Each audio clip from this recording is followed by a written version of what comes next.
жадырап жаркылдап Бериште Бактыгүл Бадыева отурган учуру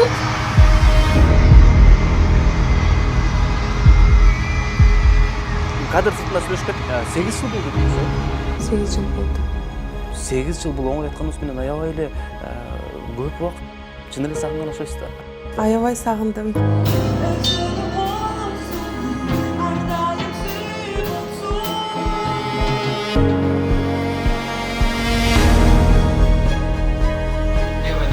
Раз, два, три. Сен мен баштайм, аны түшүрмөй сер чыгасың.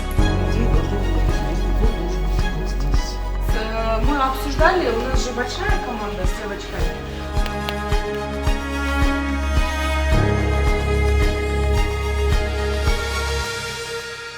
Мен сыймыктанам кыргыз болуп төрөлгөнүмө. Мен сыймыктанам кылым карыткан кыргыз кайрыктарын тыңдап, ырларын ырдап жүргөнүмө. Мен сыймыктанам тарыхы менен санжырасы кылым карыткан касиеттүү кыргыз элинин эрке кызы болгонума.